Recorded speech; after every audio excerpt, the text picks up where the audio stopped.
Hello. First off, this is my first ever YouTube video, so be nice to me. Alright, what we have here is the Browning pump shotgun, the BPS. And if you've stumbled across this video, most likely you've taken yours apart and you've cleaned it and got it lubed up and you're putting it back together.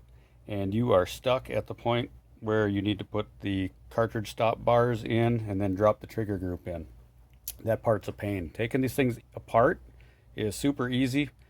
Putting them back together, not so much. So I took this one apart a week ago or so and struggled and could not get that thing back together. So I did a YouTube search to see if there were any good videos on how to do it, and really didn't come up with much. Brownells has a good series on taking them apart, cleaning them, and putting it back together, but when they got to this step, his trigger group just magically dropped in. And in my experience and from what I've read, that doesn't happen for the majority of people. Most people really struggle with this. And then there's another guy who's got a good couple videos on taking them apart and putting them back together. But when he got to this step, you could see he was struggling with it, and then the camera turned off and the camera came back on, and then it was magically put together. So he skipped the 4 hours of pain and suffering and didn't really talk about how he got it back together. And then there's another good video of a guy who made a little specialty tool with a magnet on there. And that was cool, but not everybody has the materials or the know-how to do something like that. So when I was struggling with this, I wanted to come up with a way that was easy and could be done with just stuff that most people have laying around the house. So after a lot of trial and error, I finally came up with a method. So I figured I'd make a video on that and share it so that hopefully saves a lot of people, or at least someone, some frustration. So what do we need? We need an aluminum can. I just got a Mountain Dew here, and it doesn't matter what it is, beer can, pop can, whatever you want. A Sharpie, color doesn't matter. Some tape. You want some tape that's got some pretty aggressive adhesive on it. So this is a high performance masking tape. Duct tape would work. Probably don't want to use like Scotch tape because you're going to have a little oil on your gun and it's just not going to stick. And that's about it. The scissors. So let's do it. Here's the can. I've cut the bottom or the top off. You can cut the top or the bottom off, and utility knife works well for that. Then what you want to do is make a slit down the side, which I've already done.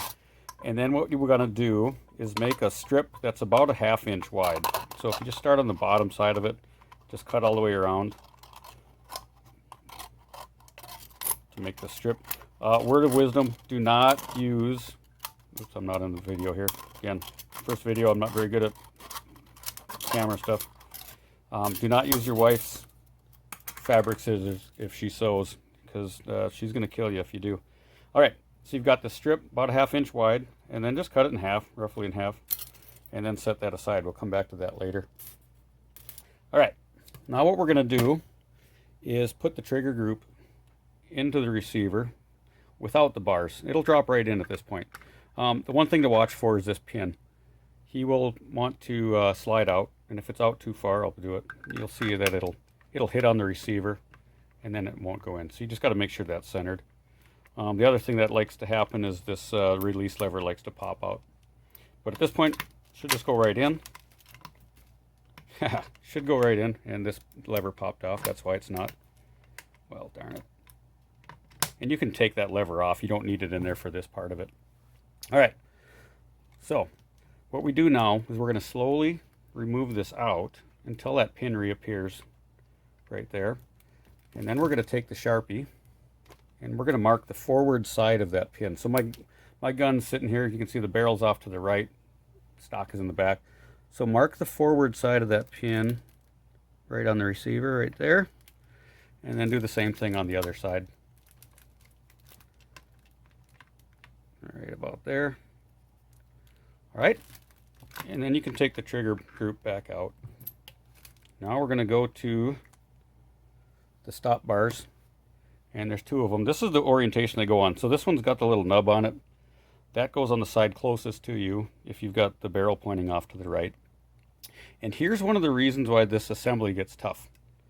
Let me show you this. Once I got it in here, you can see that there's quite a bit of free play in this bar forward to rear. There's about 3/8 of an inch there.